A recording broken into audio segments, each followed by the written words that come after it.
आज 10 सितंबर 2025 है। आगरा में सुबह की धुंध छाई हुई है और उसमें से एक परछाई उभर रही है। यह एक ऐसी आकृति है जिसे दुनिया जानती है प्यार का एक प्रतीक। पत्थर में उकेरी गई एक कविता। यह है ताजमहल। लेकिन पोस्टकार्ड और टूरिस्ट रास्तों से परे एक और कहानी है। 4 बाघ के पेड़ों की सरसराहट, संगमरमर की जालीदार कारीगरी। यह राज की एक कहानी है। खोए हुए डिजाइन, उन कमरों की जो सदियों से बंद पड़े हैं। यह सिर्फ एक स्मारक नहीं है, यह एक पहेली बॉक्स है जो समय और हालात के एक साथ आने का इंतजार कर रहा है ताकि उन सच्चाइयों को उजागर कर सके जिन्हें इसने इतनी जिद से छिपा रखा है। इसकी खूबसूरती एक पर्दा है और आज हम इसके पीछे देखने की कोशिश करते हैं। कल्पना कीजिए कि आप 400 साल पहले यहां खड़े हैं। 1632 के साल में चलते हैं। ताजमहल की कंस्ट्रक्शन साइट अपने आप में एक अलग दुनिया है। हवा संगमरमर की बारीक सफेद धूल से भरी है। छेनी पर हथौड़े की तालबद्ध आवाज से भरी है। 1 दर्जन अलग अलग भाषाओं में फोरमैन के शोर से भरी है। 20,000 कारीगर यहाँ हैं, शिल्पकार यहाँ हैं, मजदूर यहाँ हैं। मुगल साम्राज्य और उसके बाहर से इकट्ठा किए गए हैं। फारस से, मध्य एशिया से, हिंदुस्तान के दिल से।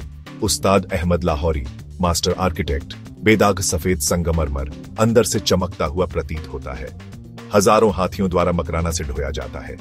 जैस्पर, पंजाब, जेड, चीन, क्रिस्टल, चीन, लैपिस लाजुली, अफगानिस्तान, फैरोजा, तिब्बत, कॉर्नेलियन, अरब। हर पत्थर सावधानी से चुना जाता है। विशाल वर्कशॉप के अंदर जादू हो रहा है। पियत्रा ड्यूरा की जटिल जड़ाई सिद्ध हो रही है। कारीगर पालथी मारकर बैठे हैं। उनके हाथ स्थिर हैं, उनकी आंखें केंद्रित हैं। वे अगेट काटते हैं, वे ऑनिक्स काटते हैं, वे मदर ऑन ऑफ पर्ल काटते हैं। कुरान के छंद मेहराबों को सुशोभित करते हैं। अक्षर ऊपर से नीचे तक एक ही आकार के दिखाई देते हैं। Optical illusion. ताजमहल एक सावधानी पूर्वक निर्मित कथा है। यह प्यार, नुकसान और शाश्वत परलोक का वादा है। सदियों से ताजमहल की आधिकारिक कहानी सीधी सादी थी। एक मकबरा, एक बाग, 4 मीनारें। लेकिन जो ब्लूप्रिंट बचे हैं वे अधूरे हैं। विसंगतियां हैं, नींव के नक्शे में अजीब निशान हैं और ऐसे खंड हैं जिन पर बस अज्ञात लिखा है। कल्पना कीजिए कि 2025 में आधुनिक पुरातत्वविदों की एक टीम गैर आक्रामक तकनीक से लैस है।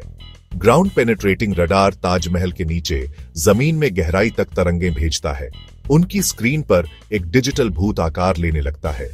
मुख्य चबूतरे के ठीक नीचे स्कैन में लंबी, आपस में जुड़ी हुई गलियारों की एक श्रृंखला और कई कमरे दिखाई देते हैं। एक विशेष आयोग नदी के किनारे के इन सीलबंद मेहराबों में से एक की जांच करने की अनुमति देता है। मूल ईंट और चूने का मोर्टार सदियों से अछूता सावधानी से हटाया जाता है। जैसे ही उद्घाटन साफ होता है, ठंडी बासी हवा का एक झोंका निकलता है। टीम अंदर जाती है। उनकी टॉर्च पूरी अंधेरे को चीरती है। उन्हें एक खजाना कक्ष नहीं बल्कि एक साधारण भूमिगत कमरा मिलता है। लेकिन ब्रिटिश खोज यहीं नहीं रुकी। मंदिर को बनाने के लिए मंदिरों को तोड़े जाने की अफवाहें थीं। उन्होंने इस्तेमाल की गई सामग्री का दस्तावेजीकरण किया। एक जूनियर अफसर एक खंभे के आधार पर एक पैटर्न बनाता है जो अजीब लगता है। मुगल वास्तुकला की तुलना में राजस्थानी मंदिर के डिजाइन जैसा अधिक। वह अपने वरिष्ठ को रिपोर्ट करता है जो इसे एक विसंगति के रूप में खारिज कर देता है। रिपोर्ट को फाइल कर दिया जाता है। कलकत्ता के एक संग्रह में दफन कर दिया जाता है। एक बड़े पहेली का एक छोटा सा सुराग, दशकों तक अनदेखा।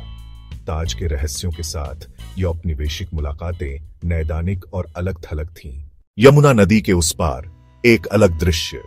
यमुना नदी के पार की शांत जलधारा, बेदाग सफेद मकबरे के सामने मेहताब बाघ के खंडहर। यही स्थान सदियों से एक किंवदंती से जुड़ा है। काले ताज की किंवदंती।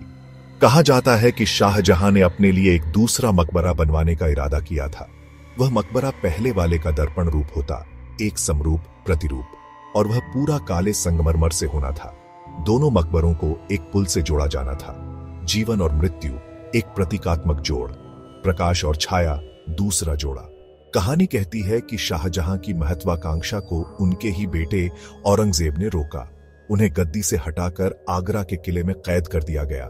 किले की मीनार से शाहजहां बस नदी के पार अपनी पूरी हुई कृति देख पाते थे। उनके काले मकबरे का सपना अधूरा रह गया। लेकिन 1990 के दशक में खुदाई ने कहानी बदलना शुरू कर दिया और उन्हें एक चौंकाने वाली खोज मिली।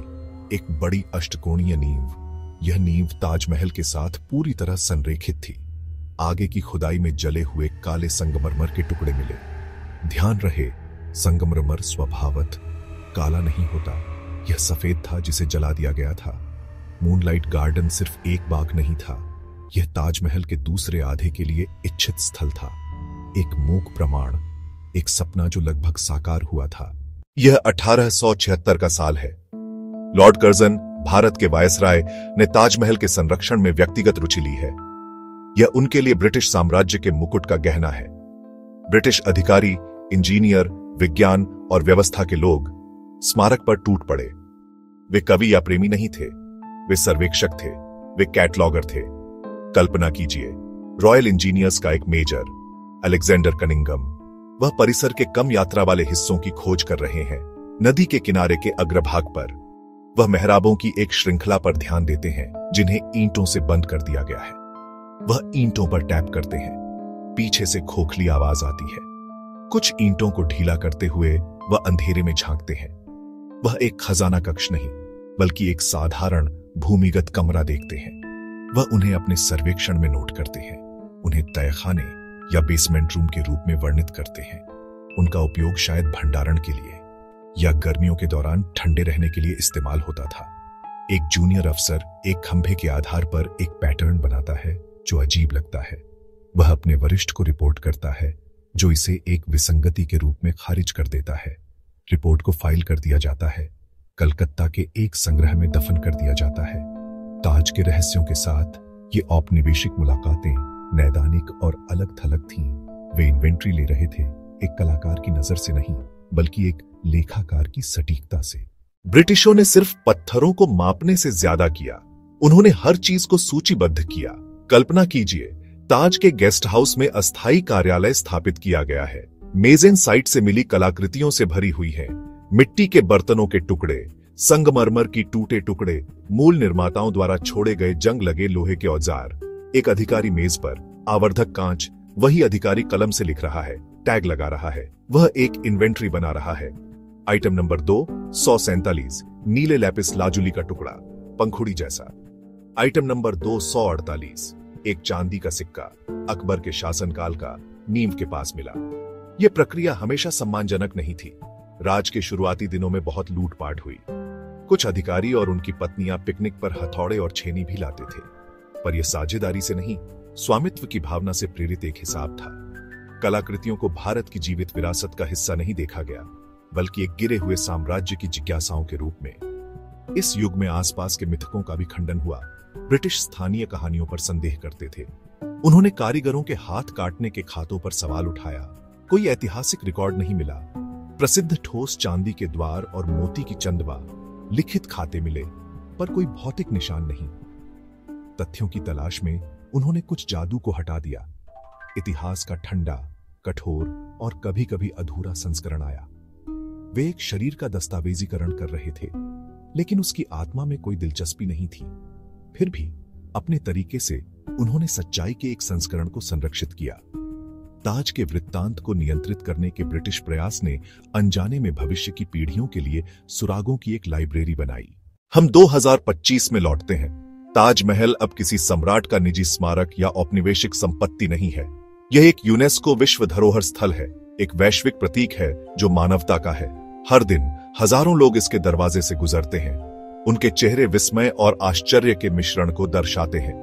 वे स्मार्टफोन से लैस हैं, अंतहीन तस्वीरें खींच रहे हैं, स्मारक की अपनी डिजिटल यादें बना रहे हैं। ताज जीवन के क्षणों के लिए एक पृष्ठभूमि बन गया है। प्रस्ताव, पारिवारिक यात्राएं, शांत चिंतन। यह अब केवल एक रानी का मकबरा नहीं है, यह एक दर्पण है जिसमें लाखों लोग अपने प्रतिबिंब देखते हैं। आज ताज के सामने आने वाली चुनौतियां शाहजहां या लॉर्ड कर्जन के समय से अलग हैं।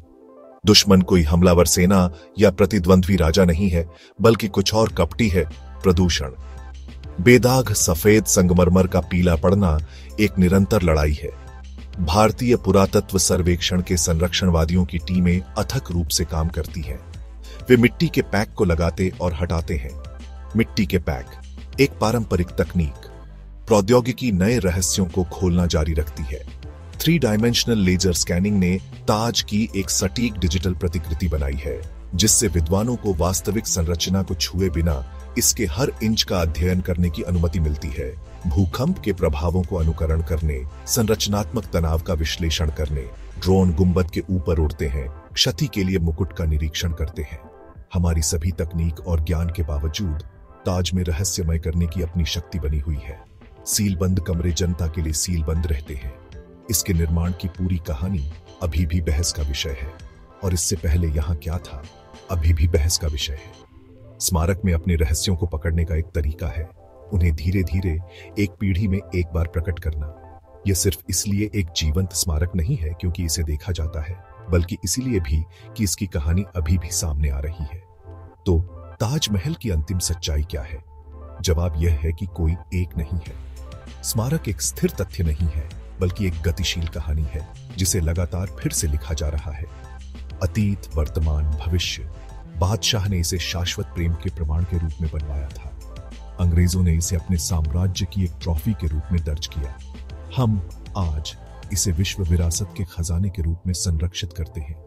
अलिखित अध्याय शायद कहानी का सबसे रोमांचक हिस्सा है। क्या हम एक दिन सीलबंद कमरों को खुलते हुए देखेंगे? क्या हम जान पाएंगे कि उनका क्या उद्देश्य था? वे भवन के उद्भव के बारे में क्या रहस्य रखते हैं? शायद भविष्य की तकनीक बिना सील तोड़े अंदर देखने देगी, जिससे ताज के छिपे अंडरवर्ल्ड का एक वर्चुअल टूर बन जाएगा। काले ताज का क्या नील नदी के उस पार इंतजार कर रहा है? क्या भविष्य की पीढ़ी कभी शाहजहां की दृष्टि को पूरा करने की कोशिश करेगी? महताब बाग में खाली जगह उतनी ही कहानी है जितनी पूरा मकबरा। अधूरा काला ताज सफेद ताज को और भी चमत्कारी बनाता है। एक अपूर्ण दुनिया में परिपूर्ण रचना। अंत में ताजमहल का सबसे बड़ा रहस्य इसकी सहन करने की क्षमता हो सकती है। इसने एक साम्राज्य के पतन, उपनिवेशवादियों की लूट, प्रदूषण के कहर, सदियों के भार सहा है। यह यमुना के तट पर मौन और राजसी खड़ा है। यह अपनी कहानियों को करीब रखता है। सही पल, सही व्यक्ति, सही तकनीक का इंतजार करता है। ताजमहल केवल एक गंतव्य नहीं है जिसे देखा जाना है। यह समय के माध्यम से एक यात्रा है, और जब तक यह खड़ा है, यह यात्रा जारी रहेगी। नए रहस्य खोजे जाएंगे और नई पीढ़ियों द्वारा